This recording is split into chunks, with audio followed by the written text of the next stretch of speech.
Catherine Cocchio est comparatiste et professeure de littérature comparée à l'Université de Paris. Elle s'intéresse particulièrement à l'étude des génocides sous l'angle du témoignage des survivants et de la littérature. Elle est également présidente de l'Association internationale de recherche sur les crimes contre l'humanité et les génocides.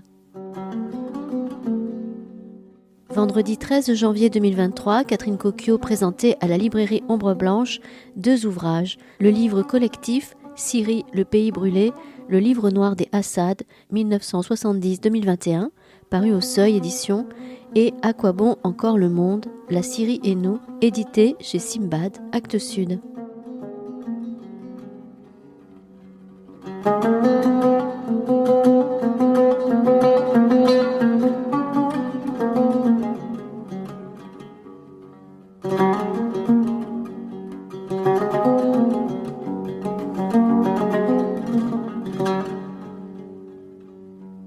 Pour vous présenter, Catherine, vous êtes professeure de littérature comparée à l'Université de Paris, ex-Paris Diderot. Vos travaux ont porté et portent toujours sur l'étude des génocides contemporains.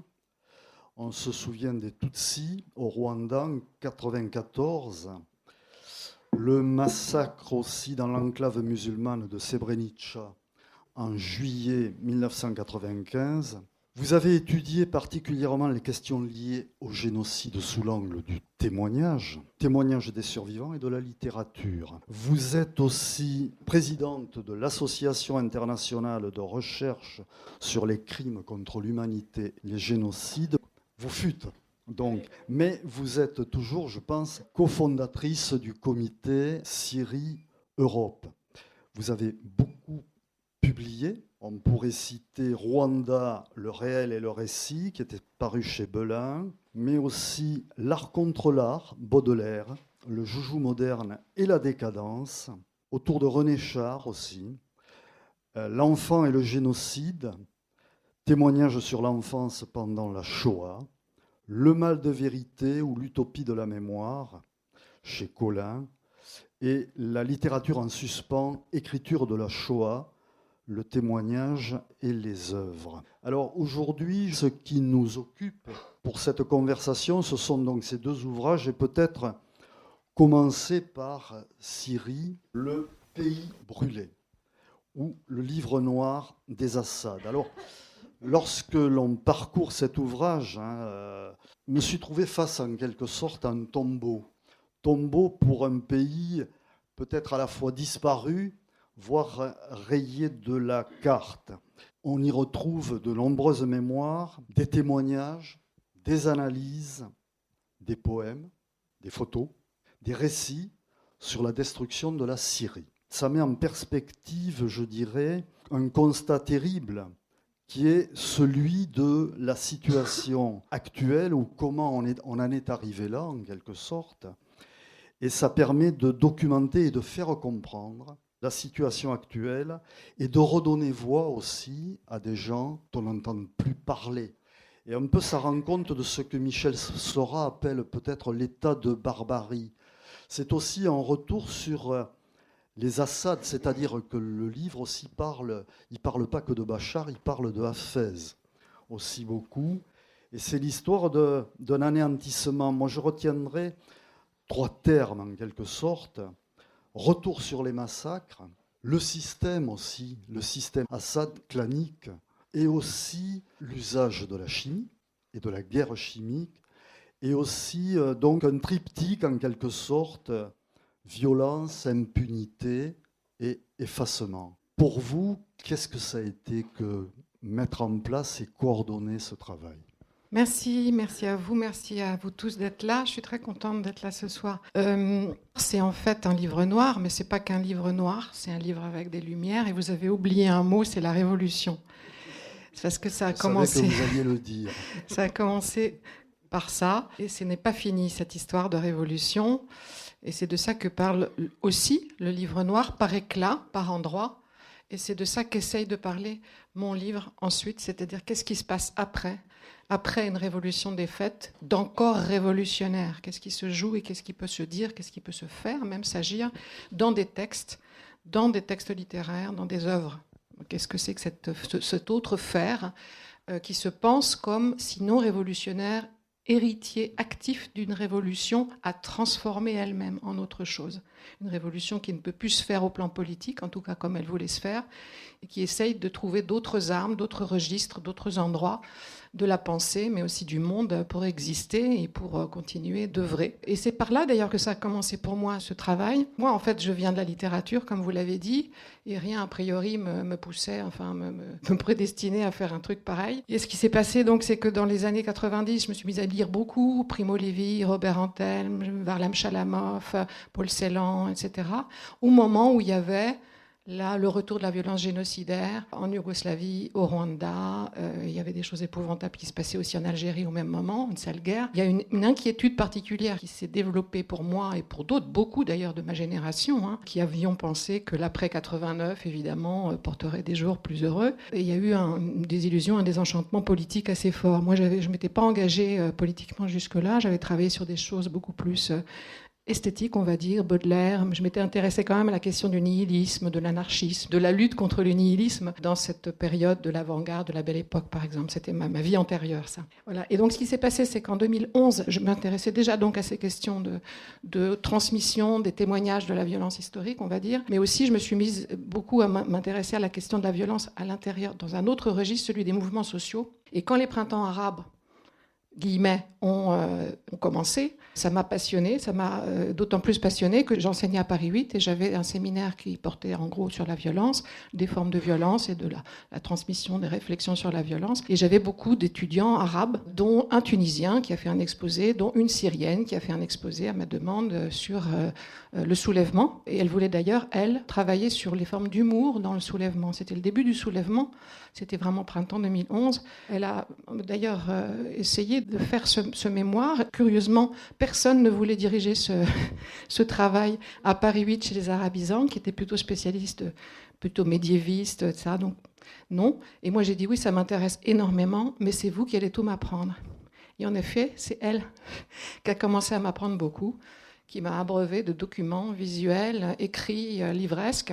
Et je me suis mise à lire systématiquement ce qui portait là-dessus, parce que c'est un monde qui s'est ouvert pour moi, qui m'a énormément à la fois passionnée et bouleversée. Et le devenir de cette révolution, dont j'étais absolument convaincue de la légitimité absolue, tout de suite m'a catastrophée, comme beaucoup de gens. Et c'est en 2000... Alors, elle n'a pas fait, d'ailleurs, cette étudiante, je peux te citer son nom, c'est Jumana Aliaziré, elle est en train de devenir une chercheuse. Donc, elle n'a pas fait ça parce qu'elle a vu que l'humour, ça tournait mal, quoi. C'est-à-dire, travailler sur l'humour, c'était difficile. Et d'autant plus qu'elle m'avait dit, ça je me souviendrai toujours, qu'elle avait repéré que le régime aussi utilisait des formes d'humour qui, parfois, s'apparentaient aux mêmes. Donc, elle avait lâché ce sujet pour travailler un peu à côté sur Etel Adnan, en particulier. Certains d'entre vous connaissent sûrement cette œuvre. Maintenant, elle y revient, mais pas par l'humour seulement, disons. Mais c'est vrai que, d'ailleurs, la question de l'humour aussi m'avait retenu beaucoup.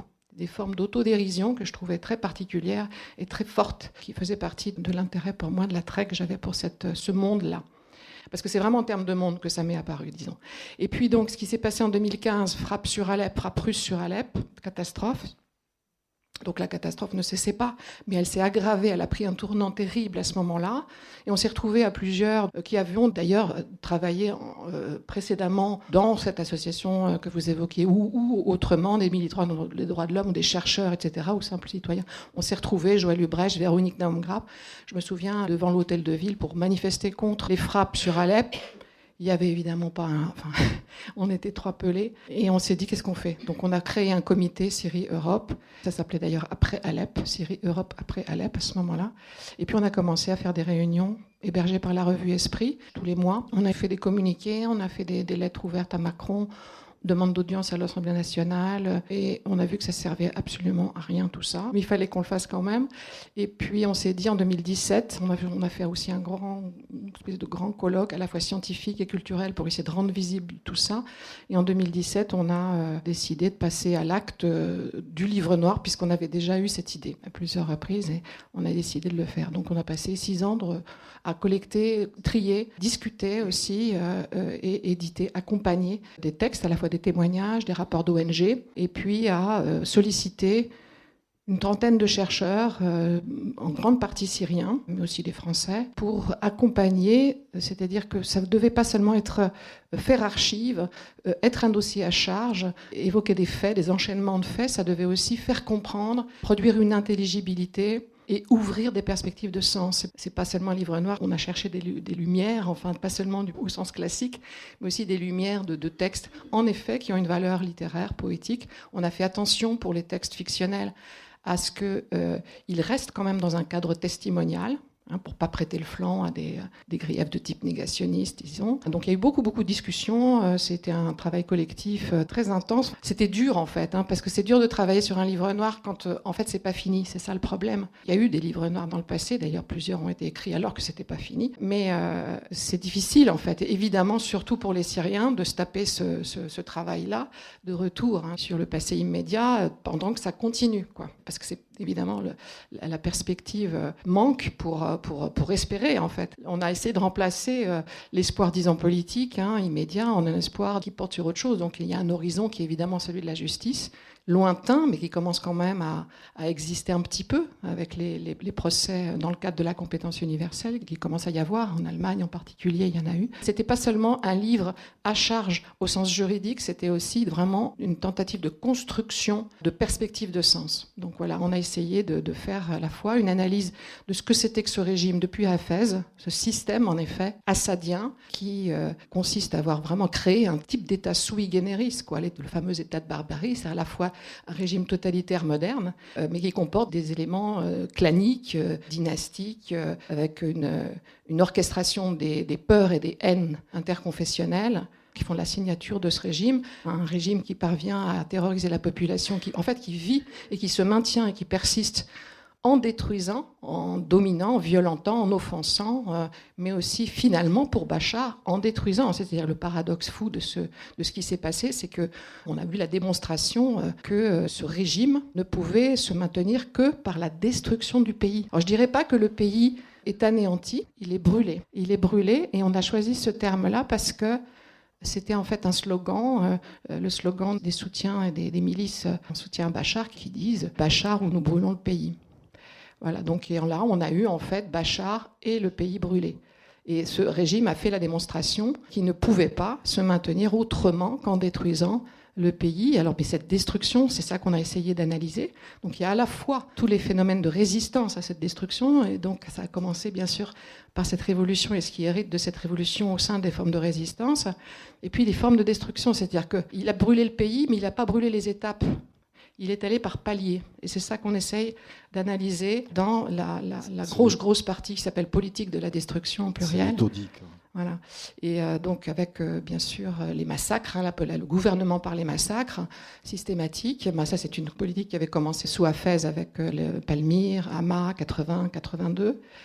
Et on analyse la manière dont la mémoire de ces massacres ressurgit au moment du soulèvement. Et puis, alors un régime aussi qui tient par une structure complètement tentaculaire de services de renseignement qui transforme le pays en une population complètement travaillée par les mouchards en fait, et un discours de propagande absolument effréné, culte du chef, etc. Donc il y a tous ces éléments-là. Et puis donc ce qu'on a analysé, c'est la manière dont après le soulèvement se déchaîne quelque chose, une violence de type tout à fait illimité en fait. C'est pas seulement la démesure, c'est vraiment l'illimitation. Et on essaie de comprendre qu'est-ce que c'est que cette illimité de la violence assadienne en répression, cette contre-révolution en fait, d'une violence inouïe, et le rapport qui s'instaure entre elle, qui naît de ce type-là de régime, et les autres types de violence, bien sûr la violence islamiste qui naît et se développe en particulier à partir de 2013, mais aussi la violence que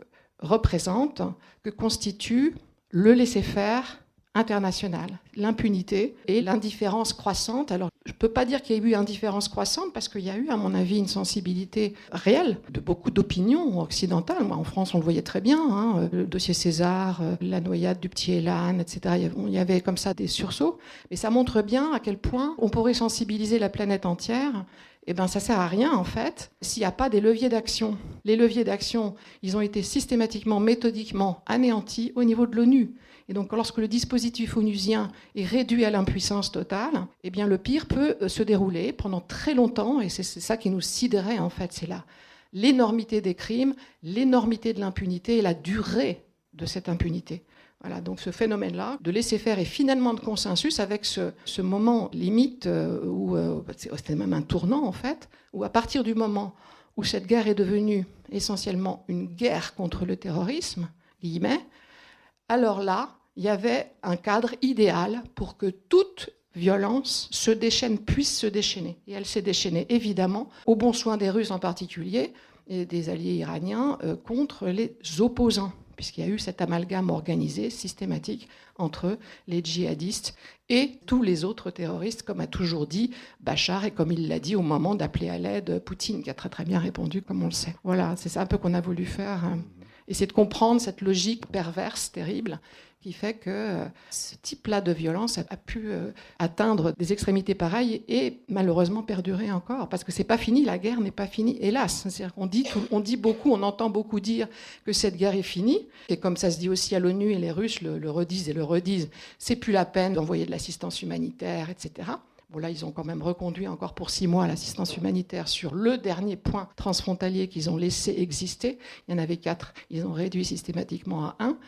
C'est ça, les négociations à l'ONU, c'est ça, le registre politique des négociations, c'est complètement sordide, quoi. C'est hallucinant quand on lit les rapports, c'est tout à fait fou.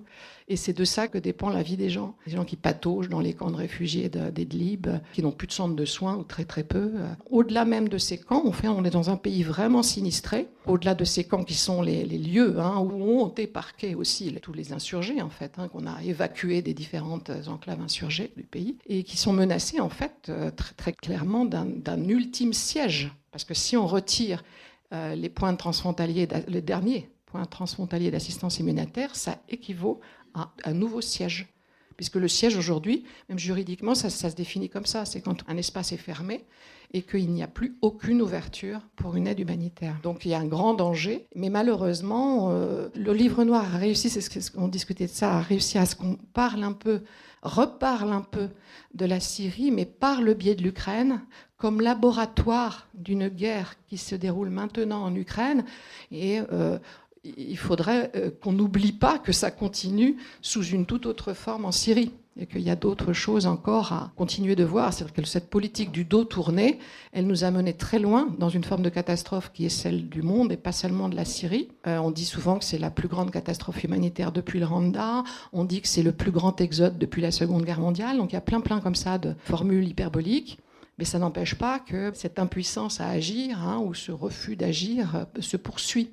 Donc il y a quelque chose, une prise de conscience à notre avis très très important à produire, mais pour qu'elle serve aussi pour l'avenir, c'est-à-dire qu'on arrive à tirer les leçons de cette histoire et à essayer d'anticiper davantage, c'est-à-dire qu'on voit la relation qu'il y a évidente entre le laisser-faire, une dictature de ce type qui réduit absolument à rien les horizons politiques, les formes d'espérance politique et les sorts meurtriers du djihadisme. C'est évident que le djihadisme prospère sur le nihilisme, sur l'absence d'espoir, sur l'absence de confiance dans le monde et sur le... Voilà, c'est ça qui nous a menés dans cette entreprise. Vous l'avez dit, ça montre très bien, l'échec au plan international, la façon dont on a oublié de considérer ce qui se passait. Je crois qu'il y a à travers aussi cet ouvrage, vous venez de le dire, l'idée, un avertissement, et on le voit à travers le conflit ukrainien peut-être, de ce qui peut advenir. Est-ce qu'aujourd'hui, au-delà de cet ouvrage, vous continuez, je dirais, à documenter la situation et par ailleurs, comment on peut dire, est-ce qu'Assad a gagné, si je puis dire, aujourd'hui, Assad? C'est curieux parce qu'on a commencé, d'ailleurs, le préambule du livre a été confié à un grand écrivain syrien qui s'appelle Mustapha Khalife, qui est l'auteur de La Coquille, qui est un des grands témoignages littérarisés de l'expérience carcérale sous Hafez. Mais on ne voulait pas intégrer ce témoignage-là parce qu'il est très fictionnalisé. Il a transformé beaucoup d'éléments d'expérience de l'auteur, mais on voulait quand même lui donner la parole. Et on a publié de lui, en préambule, à la fois un texte qu'il avait publié en 2012 qui disait « Et si Bachar gagnait ?» et un texte qu'il a écrit à notre demande en 2018, et qui disait que beaucoup de ses pronostics, de son imaginaire, qui était celui d'une catastrophe, en fait, s'était confirmé. Oui, en un sens, bien sûr, Assad a survécu, disons, à la guerre. C'est plutôt ça qu'il faudrait dire, parce que gagner, c'est tellement sordide, pathétique comme type de victoire. C'est-à-dire c'est un pays complètement sous perfusion, qui est complètement colonisé, qui est maintenant l'objet d'un mandat, en fait. C'est un pays colonisé par les Russes et les Iraniens. On ne peut pas appeler ça une victoire. Ce qui est sûr, en tout cas, c'est que le grand perdant de cette histoire, c'est le peuple syrien.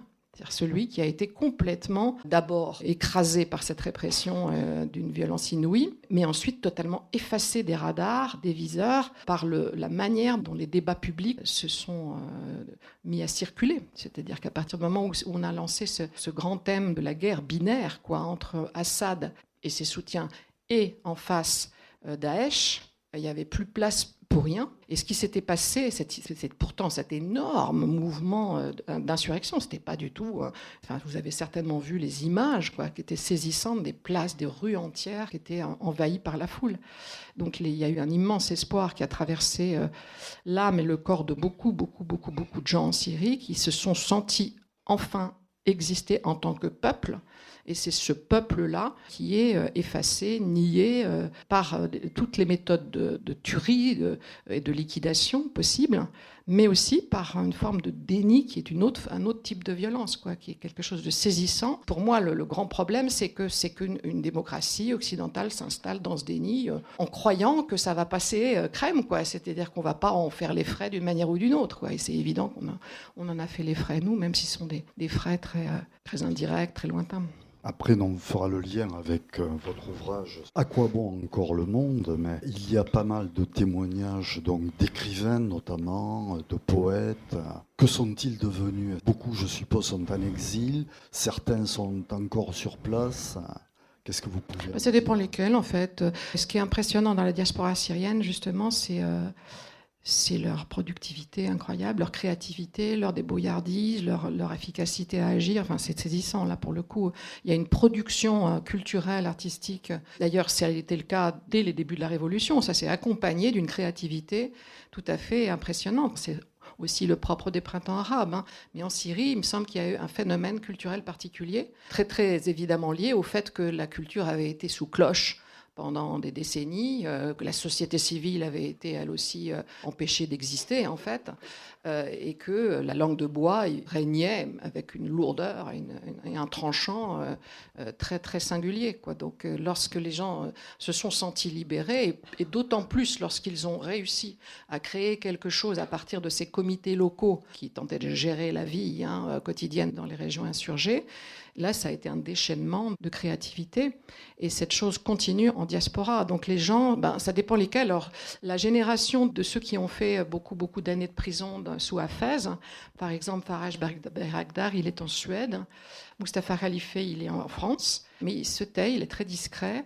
Yassine El-Saleh, il est à Berlin. Karabat est en France, je crois aussi. Et puis beaucoup de plus jeunes, ceux qui ont été en pleine jeunesse dans le mouvement d'insurrection de 2011. Eux, il y a énormément de gens, bien sûr, qui sont dans les pays voisins, Turquie en particulier, mais aussi toute une intelligentsia qui se retrouve en grande partie à Berlin. Berlin est devenue un peu la capitale culturelle de la diaspora syrienne. Il y a en effet une créativité très spécial, avec des plateformes. C'est-à-dire qu'il y a une forme de cosmopolitisme. Ils ont appris le monde, malheureusement, à leurs dépens, pour de mauvaises raisons, mais ça a engendré une forme d'apprentissage dont ils parlent beaucoup d'ailleurs, dont ils ont hautement conscience. C'est un peu une des idées qui est à l'origine de mon livre perso, là, après le livre noir, c'était la question du monde qui me semblait très, très importante, presque entêtante pour beaucoup d'entre eux.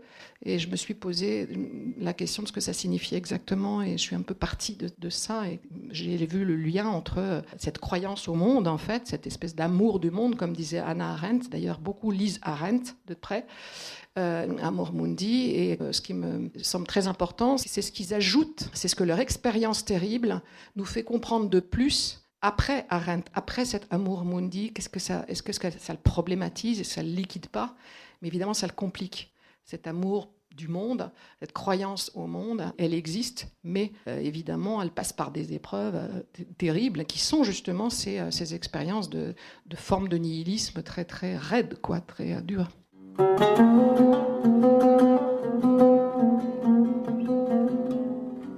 Vous écoutez Catherine Cocchio lors d'une rencontre à la librairie Ombre Blanche à Toulouse, vendredi 13 janvier 2023.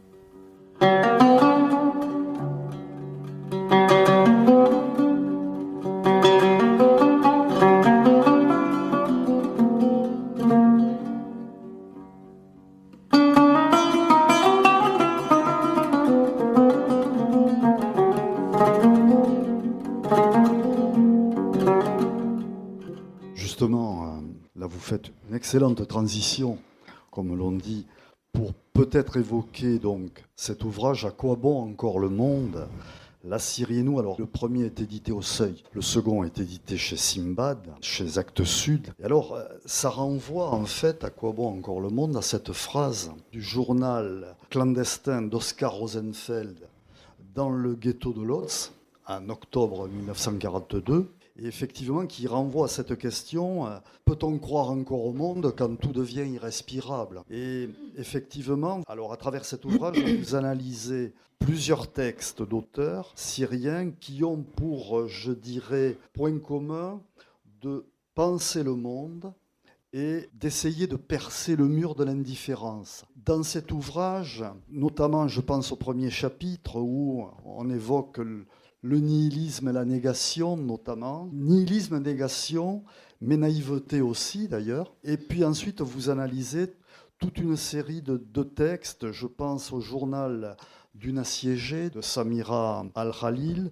Puis ensuite un chapitre, moi, qui m'a beaucoup intéressé autour de la question du corps et de la façon dont le corps est travaillé dans le politique et à travers notamment la torture, mais aussi la façon dont les bombardements incessants aussi nous font prendre conscience aussi du corps.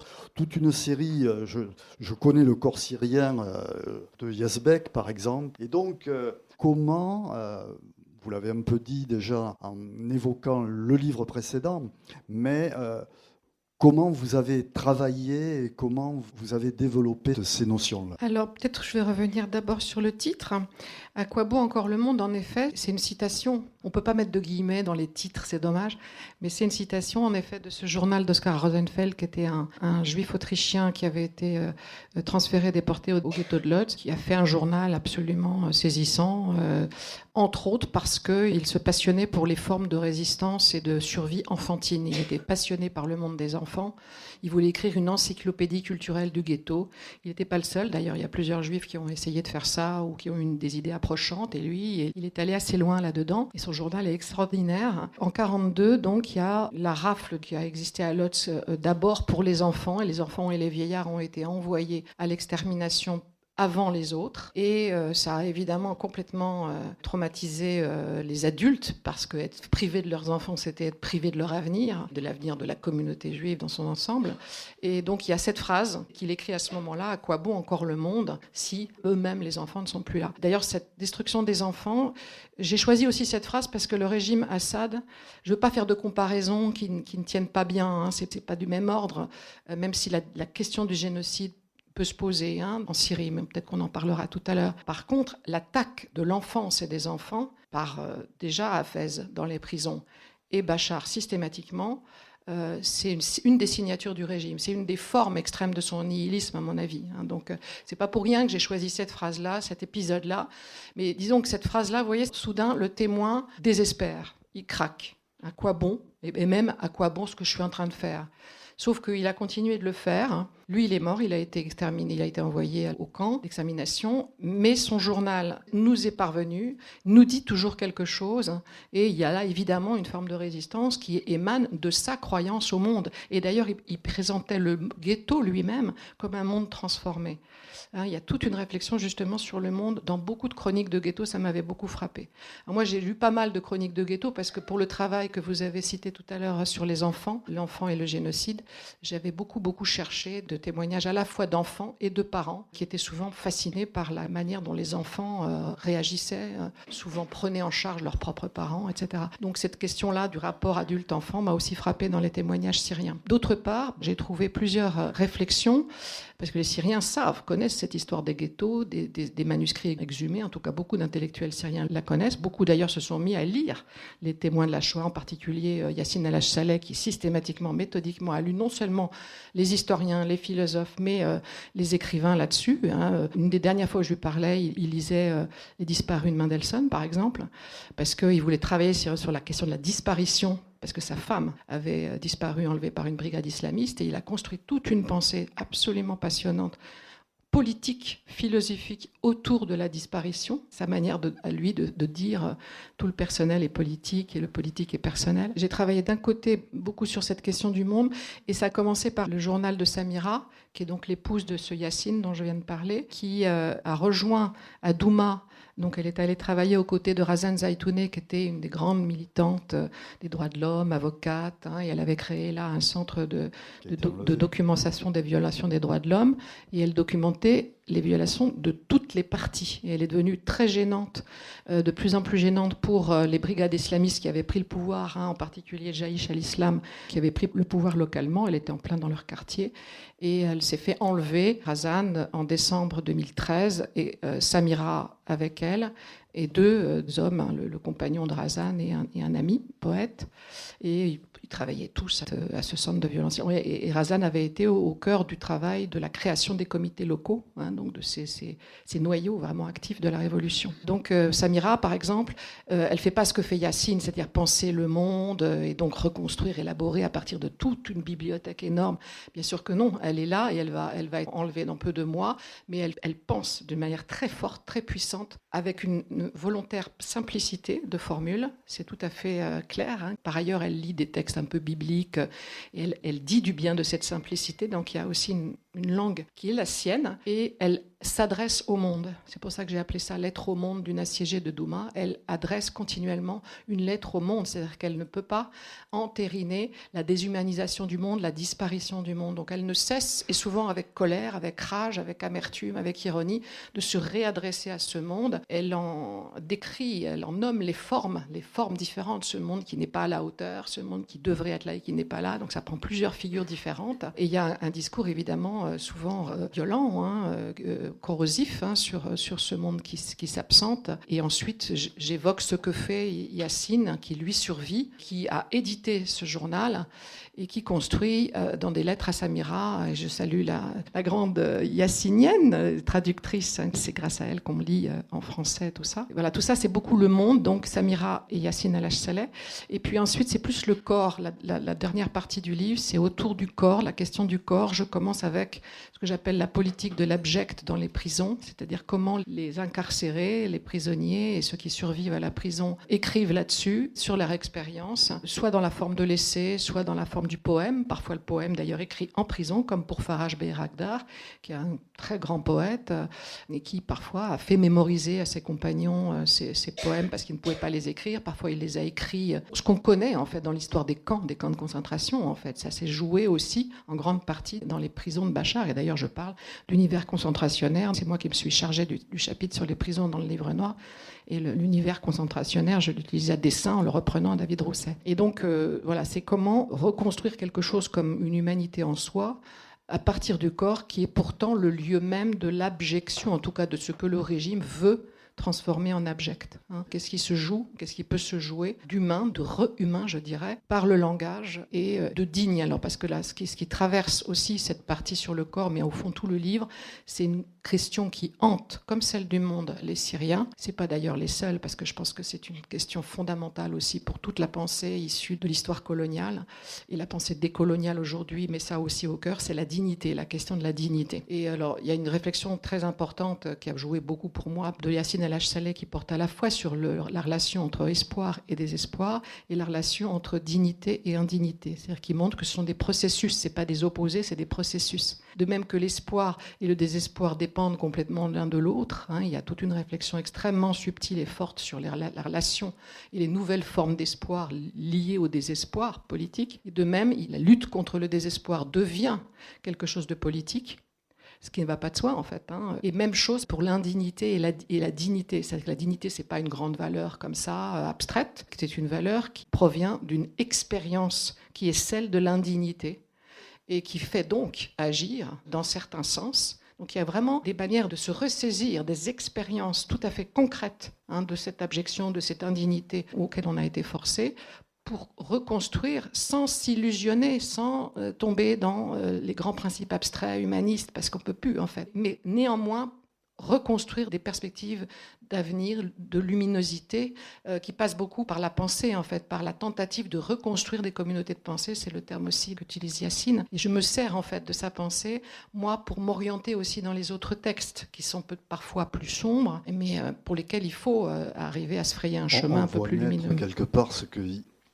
D'ailleurs, c'est dit un peu une sorte de littérature des prisons. En fait, c'est un terme qui a été utilisé dès les années 70 par un critique syrien, Abderrahmane Mounif, aussi dans À l'est de la Méditerranée, qui a parlé de la littérature des prisons, littérature carcérale. C'est un genre, en fait, que les Syriens connaissent bien, mais ils ne sont pas des seuls, d'ailleurs, dans le monde arabe à bien connaître ce genre. Et ce genre a été renouvelé, c'est ça qui est très particulier, en Syrie, de manière très singulière, par des grandes pointures, en fait, des penseurs, des gens qui ont vraiment réfléchi, construit une pensée à partir de leur expérience. Et parfois fait œuvre fictionnelle, œuvre poétique, ce qui est évidemment pas donné à tout le monde.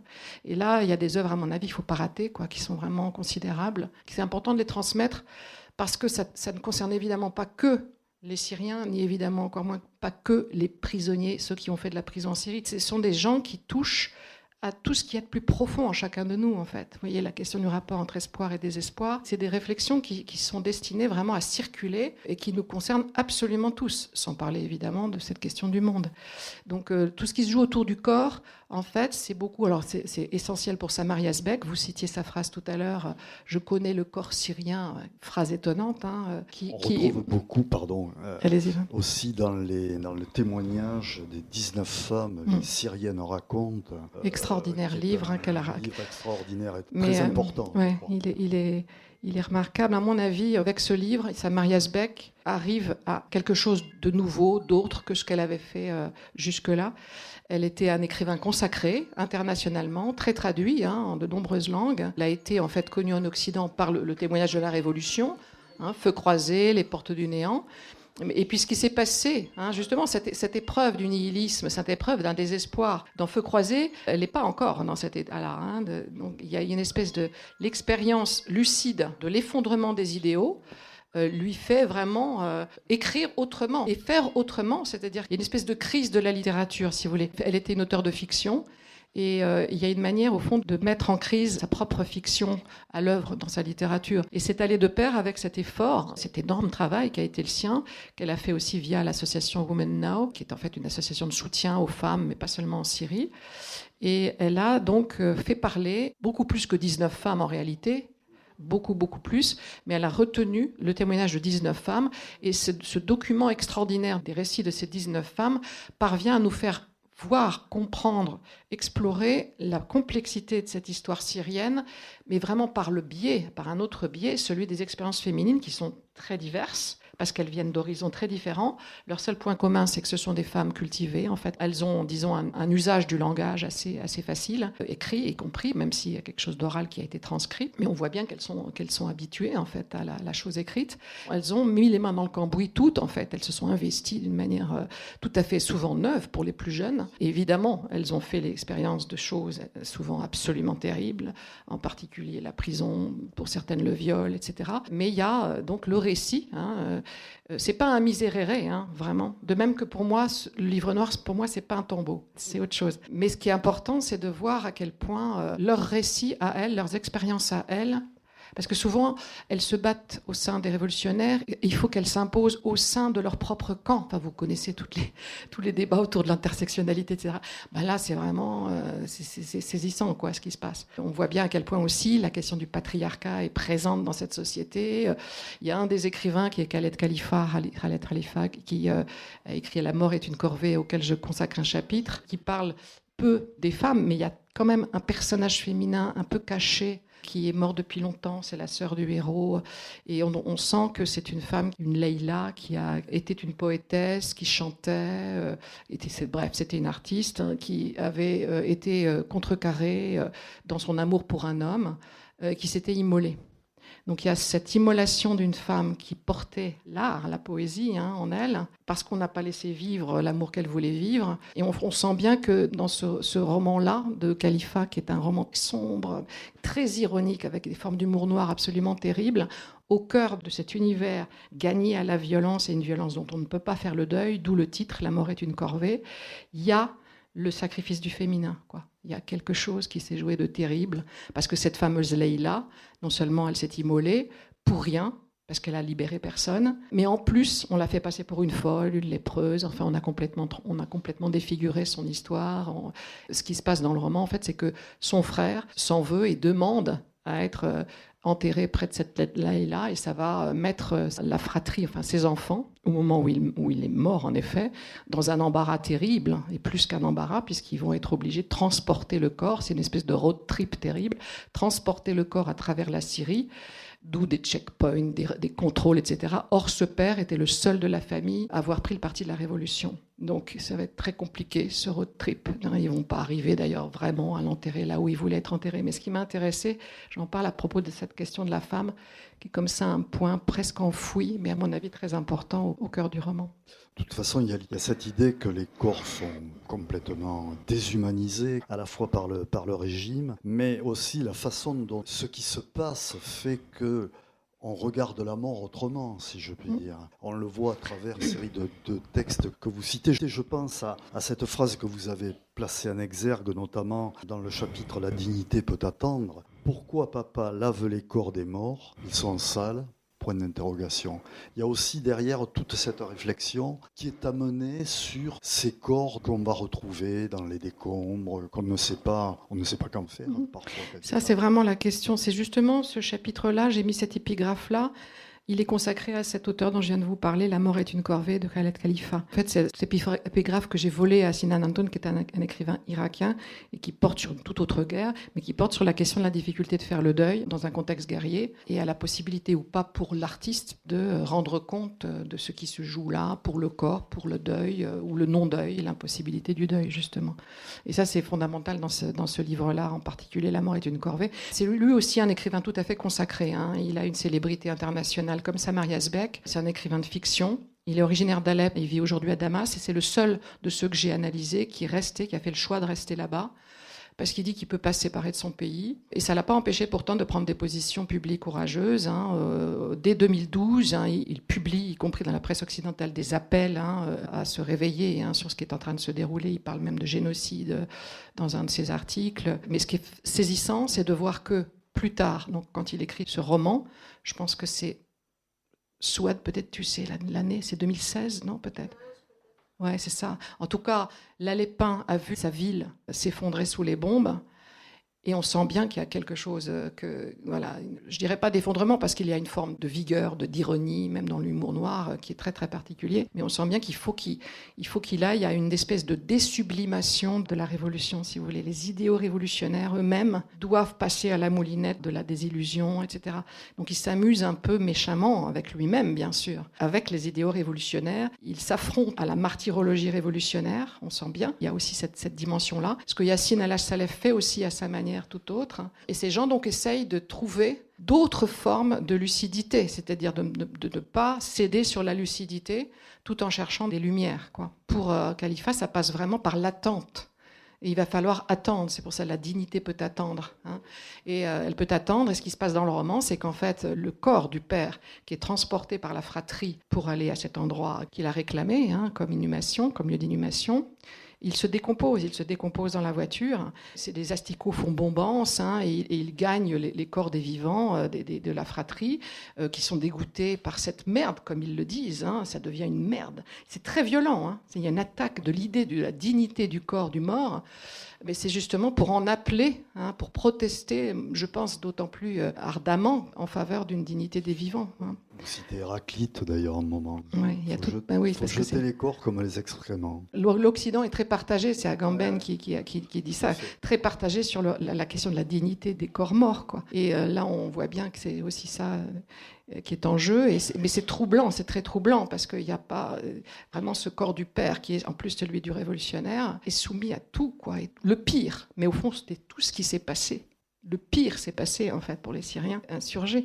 Et donc, c'est bien de ça qu'il s'agit.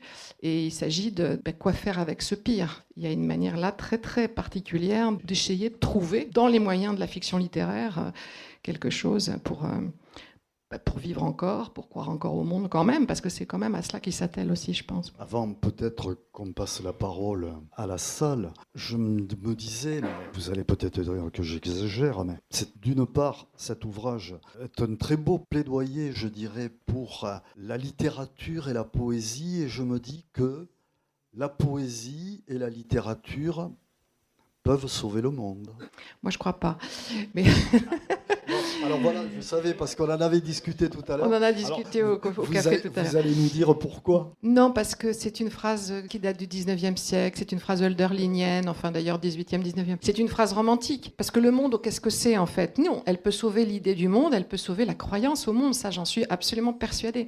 C'est ce que disait d'ailleurs Arendt, que je cite au début, elle disait « les artistes sont les derniers à croire encore au monde ». Elle ajoute à ça « ils ne peuvent pas se permettre de devenir étrangers au monde ». Bon, je ne sais pas si c'est vrai, je pense que quand on écrit l'histoire, quand on est historien de ces histoires-là, faut aussi certainement qu'on croit encore au monde. Mais je suis sûre en effet que l'écrivain, l'artiste, a une manière particulière et une puissance particulière de croyance et de faire croire au monde qui aide quand on en est à ce degré-là de décroyance et de désillusion nécessaire, en tout cas au plan politique. Ce qui se joue, évidemment, c'est une espèce de mutation du politique à travers le littéraire. Et c'est pour ça aussi qu'on parle de transformation culturelle ou de révolution culturelle. Mais en fait, c'est une formule qui ne convient pas très bien. Mais il s'agit bien, en fait, d'une espèce de mutation, de métamorphose, oui, des valeurs qui ont porté une révolution dans le domaine de la langue, de la forme, de la pensée. Et ce que j'ai essayé de comprendre, c'est comment s'y prenait. Parce que moi, je suis sidérée, en fait, de voir ça. Je trouve que c'est incroyable. Et j'ai toujours dit aux Syriens, mais vous êtes incroyables, quoi. J'ai du mal à croire que ça existe, cette force de résistance. Et ça passe beaucoup par, justement, cette croyance au monde, même lorsqu'elle ne se dit pas comme ça, passe par l'acte poétique, par le désir de créer, de parler encore à l'autre et au monde, par des œuvres, par des dessins, par des écrits. C'est extraordinaire. Donc ça nous donne beaucoup. Moi, j'ai appris. Moi, je ne sais même pas parler l'arabe, vous voyez. C'est par la traduction. C'est pour ça que je suis très pleine de gratitude envers les traducteurs. Et évidemment, c'est très infirme mon rapport à tout ça, parce qu'il faudrait que je puisse lire l'arabe directement. Mais néanmoins, malgré cette infirmité, j'ai énormément reçu, à la fois de cette collaboration, bien sûr, avec les Syriens, beaucoup d'intellectuels syriens, de chercheurs syriens, et puis à fréquenter leurs textes artistiques. Enfin, c'est une force incroyable. Parce que moi, ce qui m'a toujours beaucoup bouleversée dans cette communauté syrienne en exil, que j'ai découverte, c'est qu'il y a à la fois, c'est écrasant en fait, ce qui leur arrive, ce qui leur est arrivé, ce qui leur est infligé, mais il y a une forme d'ardeur, quoi, une forme de feu qui reste malgré les dépressions, les désespoirs. Je trouve que c'est très particulier, quoi. Il y a à la fois ça, ce feu qui brûle. D'ailleurs, Yassine, par exemple, Yassine El-Hachelé, il dit « J'ai voulu dédramatiser mes expériences en protégeant leurs flammes, en sauvant leurs flammes plutôt. » Voilà, donc il ne faut pas sauver le monde. Je crois que le monde, il est un peu foutu quand même. Mais la vie, par contre, la vie, elle est belle, quoi. Non, je dirais, il ne faut pas dire ça parce que je ne veux pas être nihiliste. Non, mais je ne sais pas ce que va devenir le monde, quoi. Mais en tout cas, la valeur monde, c'est ça qui crée le lien entre nous, comme disait Deleuze. C'est ça. C'est la croyance au monde, c'est notre lien, quoi. Catherine, une question peut-être. Alors, quelle est la meilleure façon, ou la meilleure manière aujourd'hui d'aider les Syriens et la Syrie? Ça, c'est compliqué. L'aide, ça peut agir à tellement de niveaux différents. Moi, je pense que ce qu'il ne faut pas oublier avec toutes ces histoires de textes, d'art, d'intellect, etc., c'est les gens qui crèvent la faim dans les camps. Tous ces gens qui n'ont absolument pas eu ces bénéfices symboliques, ces possibilités, ces accès privilégiés, bien sûr, au niveau culturel, à la langue, à tout ça. Et il ne faut pas que ces penseurs, ces écrivains oublient. C'est aussi un danger, en fait. Oublient ceux qui n'ont pas du tout, c'est-à-dire vraiment les subalternes des subalternes, et ceux qui ont été surbalternisés par cette épouvantable décennie. Il y a plus de misère, malheureusement, en Syrie qu'il n'y en avait avant. Et néanmoins, c'est quand même un peuple qui s'est transformé. Je pense que les relations sociales ne seront plus jamais les mêmes entre Syriens. Je ne pense pas seulement à la diaspora. Je pense que de toute façon, cette diaspora, je prie pour que Poutine se casse la gueule et que ça change les choses pour la Syrie. Bien sûr, ça ne pourra pas se faire du jour au lendemain. J'espère que Poutine ne sera pas remplacé par un pire que Poutine. Bien sûr que j'espère dans tout ça beaucoup. Et je pense que si jamais Bachar tombe, la diaspora syrienne va évidemment revenir vite fait en Syrie. Et alors là, je pense qu'il y aura quelque chose, peut-être, j'espère. Moi, ce qui me saisit aussi, c'est que toujours, on ne saisisse toujours pas à quel point ces fameuses personnes qui se sont engagées dans les comités locaux, bon, il faut dire que, bien sûr, beaucoup ont été zigouillés, quoi. Ils sont beaucoup ont disparu, mais il y avait des personnes extraordinaires, des personnes rayonnantes, pas seulement au plan moral, mais qui avaient une grande valeur politique. Omar Aziz, par exemple, qui a été celui qui a conçu le modèle des comités locaux. Il connaissait la tradition conseilliste. C'est important ce qui s'est joué dans le domaine de la démocratie directe aussi. Ces expériences-là qui ont été celles des enclaves insurgées, elles sont complètement restées lettres mortes, alors qu'il y a des témoignages tout à fait nombreux là-dessus, qu'il faudrait les faire réémerger. Pour moi, c'est pas de l'aide, parce que c'est nous que ça aide aussi. C'est-à-dire qu'il faut qu'on arrive à recroire à la démocratie nous-mêmes, en fait. Et moi, je pense que c'est les Syriens qui nous aident à faire ça. Moi, en ce qui me concerne, je trouve de l'aide dans ce que je lis là, quoi. Je pense que l'aide, elle devrait aller... D'abord, c'est la solidarité, c'est qu'on ne laisse pas un peuple se laisser écraser en tournant le dos, quoi. C'est élémentaire, en fait. Mais il y a beaucoup d'autres choses. Et puis, je pense que c'est aussi saisir à quel point nous, on a à apprendre et à recevoir de leur expérience, qui est une expérience du monde et pas seulement d'un fou qui s'appelle Bachar el-Assad. D'ailleurs, à propos de Poutine, ce livre se conclut par le texte d'une tribune lors de la visite de Poutine à Brégançon. Ouais, je me suis énervée ce jour-là. J'ai senti l'énervement, mais j'ai bien aimé. Ah ouais, ça me semblait complètement fou, quoi, que Poutine soit reçu à Brégançon. C'était en 2019, si mon souvenir est bon. Oui. Et heureusement, on n'en est plus là tout à fait, parce que l'Ukraine a modifié un peu les donnes, mais enfin, il a fallu quoi ? Il a fallu combien de temps pour que... Et puis, il n'y a pas d'effet retour sur ce qui s'est passé en Syrie, malheureusement, quoi. C'est ça qui est saisissant. Eh bien, j'ai un micro, il suffira de lever la main, d'avoir des questions. Vous êtes nombreux, c'est très bien. D'avoir des questions précises et concises. Je vous passe le micro dès que vous le demandez.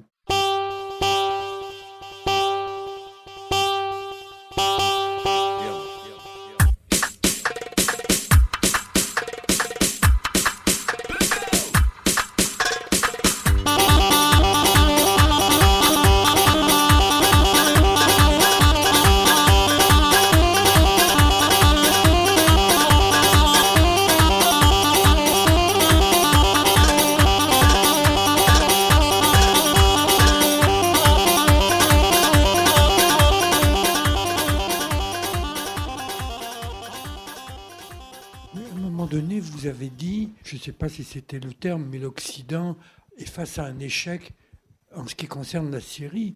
Ce n'est pas un échec, c'est une démission. C'est une démission. De l'Occident, vous voulez dire ? Oui, bien sûr, absolument. Oui, bien sûr. Ah, oui. On est d'accord. C'est un renoncement. Ce qui est saisissant, c'est de voir le deux poids, deux mesures entre les Syriens et les Ukrainiens, pour des raisons qu'on comprend très bien. Mais c'est très, très choquant, évidemment. D'ailleurs, saisissant aussi, c'est que ça n'empêche pas les Syriens d'avoir manifesté leur solidarité immédiatement et toujours encore à l'égard des Ukrainiens. Mais ce qui s'est joué à la fois dans les décisions, dans l'argent tout simplement débloqué par Biden dans un cas et dans l'autre, dans les mesures qu'on a prises à l'ONU, puisque pour l'Ukraine, il a été demandé à l'Assemblée générale de l'ONU, on a imposé, il y a eu un vote là-dessus, que les 5 permanents du Conseil de sécurité donnent désormais pour leur veto des raisons, mais ça n'a pas été fait pour la Syrie. Et ne parlons pas de l'accueil très différencié qui a été réservé aux Ukrainiens et aux Syriens. Je ne sais pas si vous avez lu le documentaire d'Édith Bouvier sur justement la Syrie comme laboratoire de l'Ukraine. À un moment, elle fait parler des casques blancs. C'est absolument bouleversant. Elle fait parler des casques blancs qui sont encore là à Idlib.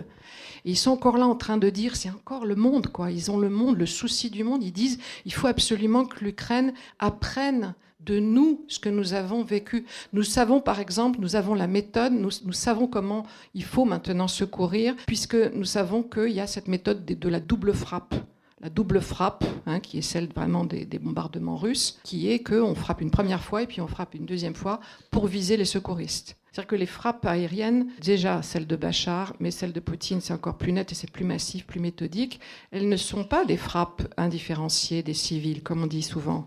Non, bien sûr, on tue beaucoup de civils, il faut terroriser la population, et il y a une dimension assadienne, j'en suis persuadée, de type génocidaire, mais il faut aussi viser le plus possible tout ce qui est censé, en fait, relever de l'humanitaire. C'est le soin. Il y a une dimension symbolique, là, très forte, en fait, dans la manière de cibler, pas seulement les civils, mais ceux qui soignent, ceux qui secourent, les enfants, les fameuses écoles. Souvenez-vous, Mariupol, enfants. Alors là, moi, je me suis dit, mais ils sont fous. Ne mettez surtout pas enfants. Parce que ça signifie qu'on n'a pas compris, quoi. Qu'on n'a pas compris ce que c'était que cette armée de Poutine. Parce qu'il est clair que l'armée de Poutine s'est clairement servie des données géolocalisées qui ont circulé. Et d'ailleurs, ça a été dit par le secrétaire adjoint aux Affaires étrangères en 2019, en juillet 2019 à l'ONU. Il a protesté parce qu'il s'est rendu compte que les données qu'il avait lui-même livrées aux divers belligérants qui se battaient contre Daesh, la coalition internationale, la Russie, etc., ces données qui concernaient les sites, centres de santé, etc., tout ce qu'il fallait protéger, la Russie les avait. Donc, c'est une manière de ne pas saisir, de ne pas comprendre, c'est incroyable. Et je pense que le temps qu'on comprenne que aussi l'ONU, de toute façon, ça ne marchera jamais tant qu'on aura deux loups dans la bergerie, qui sont la Chine et la Russie, qui ne croient absolument pas à ces valeurs qui sont censées constituer l'ONU. C'est une imposture complète. L'ONU n'a pas de pouvoir. Et voir ce casque blanc dire, il faut que vous appreniez de ce qu'on a fait, quoi, de ce qui nous est arrivé, de ce qu'on sait faire. On a un savoir-faire. Et je pense que c'est très profondément vrai, et pas seulement dans le domaine du secours. Chacun peut se révéler un loup selon les conjonctures. Je vois bien ce que vous voulez dire, bien sûr. Mais en l'occurrence, les loups sont clairement, parce qu'il y a 17 vétos russes quand même dans cette histoire de Syrie, 17 vétos, 9 chinois. Donc c'est eux. Là, c'est eux. Tant qu'ils font ça, tant qu'on peut faire un veto, même pas justifié, au Conseil de sécurité de l'ONU, tant qu'il y a ce club des puissants qui fonctionne, c'est complètement pervers comme fonctionnement, c'est sûr, politiquement. Ça ne peut pas marcher. Bonsoir, merci beaucoup. Et moi, militante, j'étais en Syrie 2015. Et 2015, je suis venue ici en France. Et maintenant, je travaille dans le social, intervenante sociale. Donc maintenant, il y a un problème. Franchement, pour les Syriens, on ne peut pas sauver le monde, on ne peut pas sauver les Syriens en Syrie. Mais le problème maintenant, l'État en France est donné les OQTF, ça veut dire obligatoire quitter le territoire français aux Syriens qui viennent d'arriver, qui voulaient juste trouver leur vie, recommencer. Qu'est-ce qu'on peut faire pour ça? Moi, intervenante sociale, et travaille avec l'OFI. Comme l'État maintenant en France qui considère la Syrie que c'est un pays, il n'y a pas de guerre, il n'y a rien. Ça, c'est très triste pour moi et j'essaie de faire les choses, mais je ne sais pas comment il faut faire et comment il faut commencer et comment, en fait, maintenant, c'est un problème que les gens arrivent sans rien pour demander les réfugiés, les statuts réfugiés, et ils se trouvent sans rien. Et qu'on leur refuse. Refuse, c'est juste refuser. On le donne au QTF, ça veut dire obligatoire quitter le territoire français. Ça veut dire que c'est très grave, ça veut dire qu'ils restent sans rien, ni hébergement, ni rien. Alors comment? On ne demande pas sauver le monde, nous les Syriens, on demande juste comment on peut faire pour... Il se trouve que dans cette ville, à Toulouse même, il y a très peu de temps, c'était au début janvier, décembre, janvier je crois, ou en tout cas la protestation a eu lieu au tout début janvier. Il y a 3 associations, dont l'association Amnesty International et Revivre, et j'oublie la 3e, ont protesté contre la... Comment ?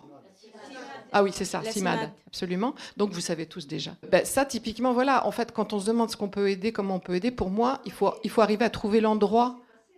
Alors, en fait, trois associations ont protesté, je crois que c'était le 5 janvier, publiquement, et il y a eu un article dans Le Monde, sur le fait que 2 préfectures françaises s'étaient permis de prendre langue avec l'ambassade de Syrie en France, ce qui est interdit tant que les relations diplomatiques sont rompues, et c'est le cas depuis 2012, pour pouvoir expulser de Syriens. Alors que la Convention de Genève, bien sûr, les conventions de Genève interdisent le renvoi dans un pays où on risque d'être torturé et tué. Donc c'est en toute illégalité que ces préfectures ont fait ça.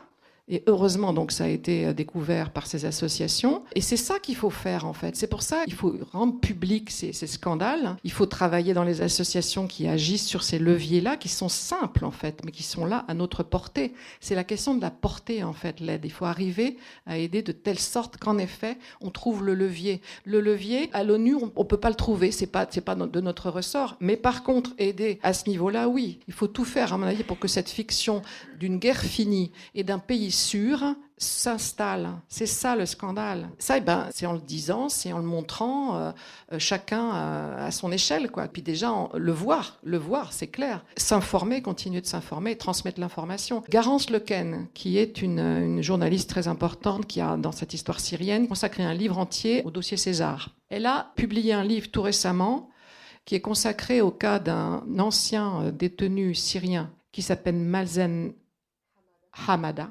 J'avais peur d'écorcher les noms, Mazen Hamada, qui avait donc fait de la prison, qui est passé en France, qui a témoigné devant plusieurs commissions, instances, qui a multiplié le témoignage, qui s'est d'ailleurs très probablement épuisé, parce que c'est très violent de témoigner, c'est très épuisant de répondre à l'injonction et à l'invitation de témoigner. Et Garance Lequen raconte ça d'ailleurs avec une forme de culpabilité en tant que journaliste, c'est-à-dire qu'elle dit que cette injonction à témoigner, qui est aussi celle des journalistes, en fait, sans aller plus loin, sans voir ce qui se passe dans la vie de la personne, peut être terrible. Et c'est ce qui s'est passé dans cette histoire-là. Mazen a commencé à dérailler, en fait. Sa raison, c'est, je ne sais pas comment il faut dire, comment tu dirais, soit toi, il est un peu... quand Garance a commencé à faire, parce que ça a duré quelques semaines ou quelques mois, et elle était accompagnée d'une poétesse syrienne parfaitement bilingue, qui est Aïcha Arnaout. Et donc Aïcha Arnaout a permis, parce que Garance comprend l'arabe, elle a vécu en Syrie, elle a travaillé, puisqu'elle était reporter, journaliste indépendante. Et donc ce qui s'est passé dans le cas très très douloureux de Mazen Hamada, c'est que Mazen Hamada, il a été torturé, il a vu beaucoup de choses, il a fait très attention à essayer de tout mémoriser, parce qu'il s'était dit, je sors et je vais dans le monde raconter tout ce que j'ai vu, j'ai pas le droit d'oublier. Donc il finit par réussir au final, au bout de 2 ans à peu près, de quitter la prison, qui est une des prisons de Jaouié, donc c'est une des prisons les plus dures. Et quand il arrive en Europe, il n'a pas eu de visa, hein, donc il est arrivé par ses moyens. Donc il était en Hollande et il a commencé à faire ce qu'il s'était promis de faire. Donc il est allé jusqu'en Malaisie, aux États-Unis, il a fait un petit tour d'Europe.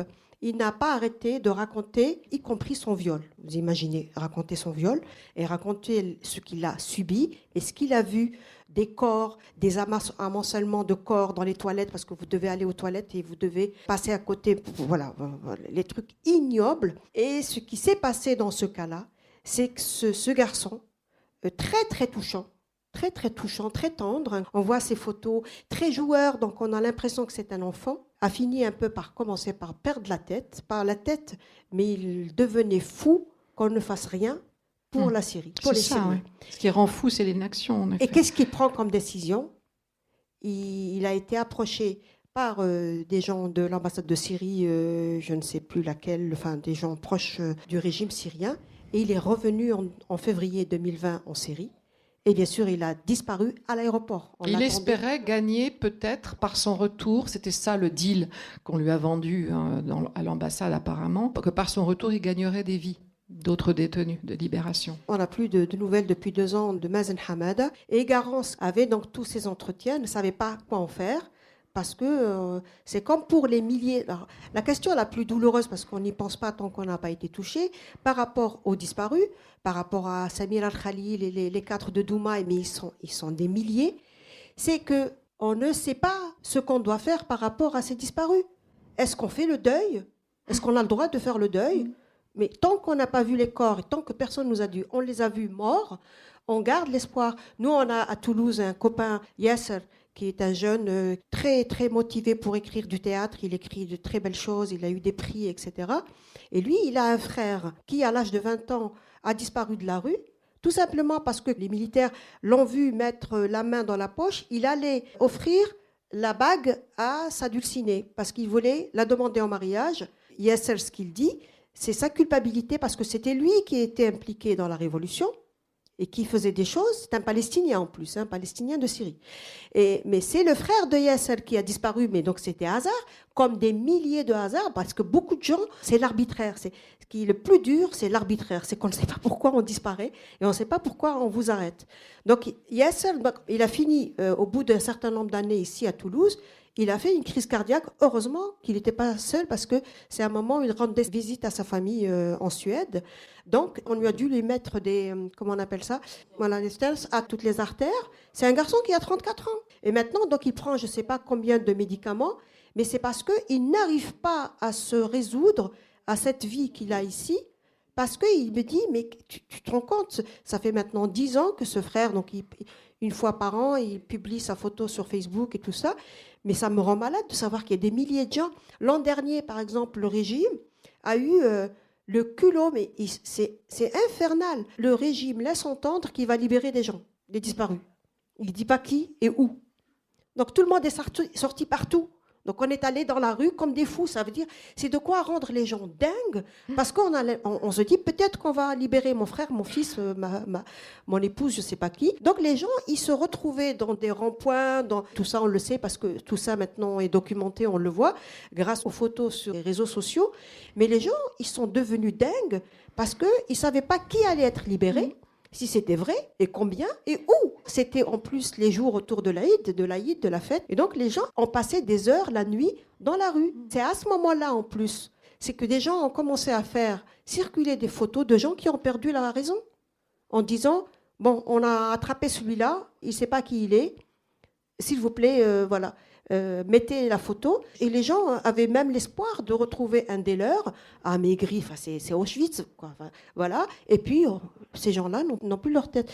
Et ce garçon, Mazen Hamada, si vous voulez connaître son histoire, donc le livre est sorti en novembre, c'est bouleversant. C'est bouleversant. Ça s'appelle Oublie ton nom. Voilà, Oublie ton nom, mémoire de Mazen Hamada. Oublie ton nom parce que quand on arrive en prison, on vous donne un numéro et on ne va jamais vous appeler par votre nom, donc on vous appelle par votre numéro. Et il y a en plus le film, cette même journaliste a participé à faire un film, donc c'est elle qui a produit la matière et qui va sortir au mois de mai en France. Mais actuellement, il est en train de tourner en France dans des festivals. Et je lui espère d'avoir, lui, un prix pour qu'on reparle encore, qu'on s'intéresse encore à la Syrie. Je veux juste ajouter qu'en effet, le régime, tout en donnant une loi d'amnistie, une loi contre la torture, etc., a libéré 519 détenus. C'est un effet, d'abord, en effet, de perversité, parce qu'en effet, sans liste nominale, panique dans les rues, en effet. Et puis c'est rien par rapport, ils sont 135 000 encore probablement, hein, d'après les associations des droits de l'homme. Donc c'est un effet comme ça d'affichage aussi qui est destiné à l'opinion et c'est dangereux parce qu'avec ces effets, c'est comme ça qu'on peut affirmer et voir se répéter cette idée que la guerre est finie et que le pays devient sûr, hein, avec toute cette histoire de reconstruction, cet appel au tourisme, hein, nouveau tourisme qui marche. Donc pour moi, l'aide, en fait, c'est ça. En plus, la France a été lamentable sur la question de l'accueil des réfugiés syriens. On a accueilli un contingent ridicule par rapport à ce qu'a fait l'Allemagne, par exemple, évidemment, sans parler évidemment de ce qu'ont dû faire et organiser les pays frontaliers. C'est tellement deux mondes différents. Il y a la mesquinerie de ce qu'a été l'accueil des Syriens en France. Là, pour le coup, il y a un combat à mener, mais ça suppose... il y a tellement de gens complètement indifférents, voire hostiles, à cause, parce que le Syrien égale Daesh, etc. C'est aussi ça le grand problème, c'est d'arriver à démonter, déconstruire cette représentation-là des choses pour qu'on arrive à réhumaniser, à voir comme des humains ces gens-là, quoi, tout simplement, qui veulent vivre. Un petit détail encore, enfin c'est plus qu'un détail, l'auteur de L'Asphyxie, un livre qui vient de paraître aussi au même moment que Oublie ton nom de Garance Lequen, qui s'appelle L'Asphyxie, qui est consacré au crime de Daesh à Raqqa, qui était la capitale de l'État islamique en Syrie. Et donc il a publié ce livre-là. Dans le livre noir, il a fait un texte sur cette même question, et on a appris au moment où sortait le livre, ou juste après la parution du livre, qu'il avait son visa refusé. Lui, le gars qui a travaillé à documenter les crimes de Daesh, quoi. Donc on se dit, mais Il n'y a personne à la maison, quoi. C'est vraiment saisissant. Et il a fallu une mobilisation citoyenne. Et d'ailleurs, nous, en tant que co-auteurs du Livre Noir, on y a participé parce qu'on s'est dit, en plus, il sera encore fragilisé davantage là-bas, s'il reste en Syrie, par le fait d'avoir participé à un truc pareil. Il y a des gens qui ont dû signer sous pseudonyme dans le Livre Noir, parce que leur famille reste là-bas et ils sont menacés par les prises de position de leurs proches. D'autres questions, d'autres remarques? Vous parliez donc de la question notamment de l'accueil des réfugiés par la France. Comme vous le disiez, il y a eu un important accueil des réfugiés syriens dans les pays frontaliers. Notamment, il y a 3 millions de réfugiés syriens en Turquie. Et malheureusement, aujourd'hui... Oui.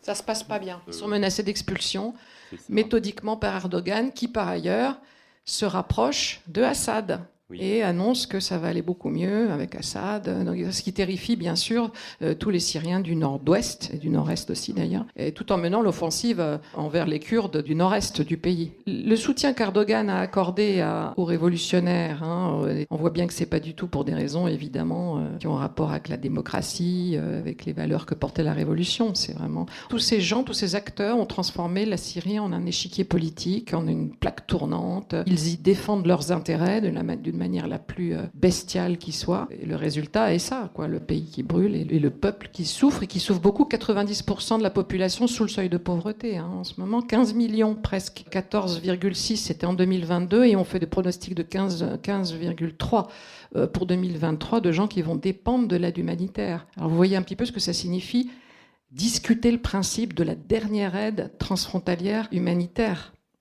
Comment ça se fait à l'ONU en ce moment. C'est vraiment une manière d'organiser la liquidation, quoi. Mais c'est des millions qui sont dans la région d'Idlib. Une autre question. Tout à l'heure, vous avez parlé du rapprochement avec la Turquie et la Russie.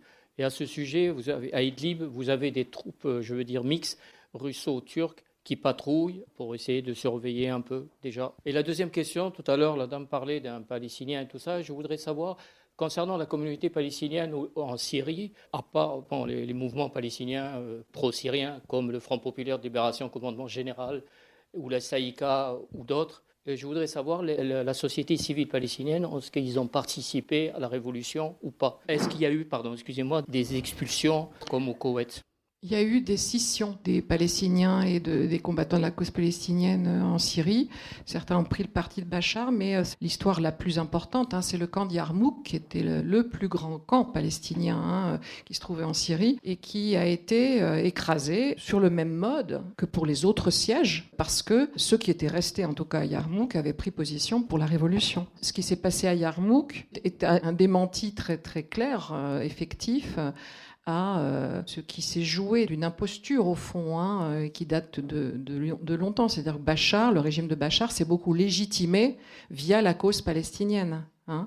Et continue de le faire comme s'il était le défendant de la cause palestinienne contre Israël, alors que de guerre contre Israël, point, pendant des décennies. Là, il y a quelque chose de aussi très pervers, mais qui a très bien marché et qui continue d'ailleurs de marcher pour une partie de la gauche pro-palestinienne qui croit que Bachar est du côté palestinien, quoi. C'est saisissant là aussi, de savoir qu'une population palestino-syrienne a été bombardée systématiquement et affamée dans un camp. Ça ne suffit pas. Catherine, est-ce que ce serait possible qu'on parle un peu de ce qu'on apprend là actuellement sur les activités du régime par rapport à la drogue, de toute cette fabrication cachée? Le Captagon, c'est ça. La population crève de faim, vraiment. La famine menace. On en est à dire ça maintenant, y compris dans les villes.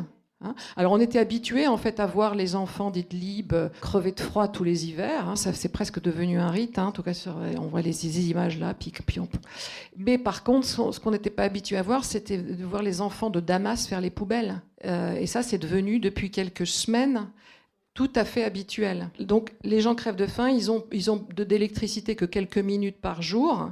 Mais il y a une élite qui est de plus en plus minuscule, puisque le régime repose maintenant sur une base absolument restreinte, de plus en plus restreinte, qui continue de faire bombance, de gagner beaucoup d'argent, entre autres par des affaires juteuses. Et une des affaires les plus juteuses aujourd'hui, c'est la production et la commercialisation du Captagon, qui est un narcotique dont la Syrie est devenue le premier exportateur. Donc on a l'impression de rêver, puis c'est là justement un narcotique. Enfin, c'est vraiment le comble de l'irréalité, quoi. Mais c'est comme ça, en effet. Et donc il y a quand même de l'enrichissement. De toute façon, lorsqu'on lit par exemple le témoignage très important dans le livre noir de Majd al-Dik, qui a été un des révolutionnaires, qui était en fait partie prenante de l'activisme humanitaire à Douma, dans la Ghouta orientale, il raconte à quel point est allé loin le profit de guerre, quoi. Il montre ce qui s'est passé, comment se sont enrichies certaines personnes sur le dos vraiment des insurgés, en menant des pourparlers avec le gouvernement ou les riches commerçants qui restaient à l'extérieur, etc. Donc, mais ça, c'est aussi ces espèces d'arguments qu'on pourrait opposer à la gauche anti-impérialiste qui croit que Bachar est toujours... C'est qu'en fait, il y a eu un tournant néolibéral très brutal dès les années 2000 en Syrie, et ce socialisme de façade du régime bassiste, qui n'est d'ailleurs pas un socialisme marxiste, est une imposture totale. Elle est devenue encore davantage. Aujourd'hui, on est dans un système tout simplement mafieux, avec des toutes petites minorités qui se surenrichissent et des gens qui crèvent la faim, quoi. Une remarque et peut-être une dernière question. C'est pas une question, c'est Hezbollah qui est au Liban et Bachar al-Assad qui font la même chose. Et c'était le moment quand c'est dans les drogues pour les armées, pour que puissent se battre contre Daesh. Donc c'était comme ça en fait. Ils font toutes les choses qui nécessaires pour garder les armées longtemps, les soldats en fait en Syrie. Oui, je crois d'ailleurs qu'avant, le Liban était grand producteur de Captagon et que c'est la Syrie qui est devant le Liban maintenant. Oui, le rôle du Hezbollah libanais est absolument terrible dans toute cette histoire. J'en ai pas parlé, mais... Oui, une petite correction. Vous avez parlé d'un revirement dans les années 2000 de la position du gouvernement syrien. Je veux rappeler que le papa, Hafez el-Assad, en 1976, assiège le camp palestinien de Tel Zatar et massacre à la sortie de l'état de siège tous les hommes âgés de plus de 15 ans, sauf 2 docteurs.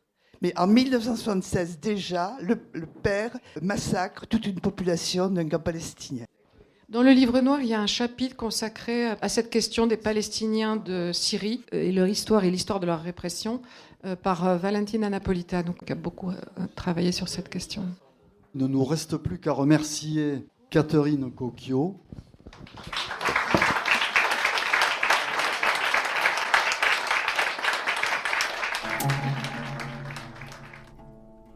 Il s'agissait de Catherine Cocchio à la librairie Ombre Blanche, vendredi 13 janvier 2023, autour de la parution de Syrie, le pays brûlé, le livre noir des Assad, publié aux éditions du Seuil, et de À quoi bon encore le monde, la Syrie et nous, édition Simbad. Réalisation et mise en onde, Radio Radio.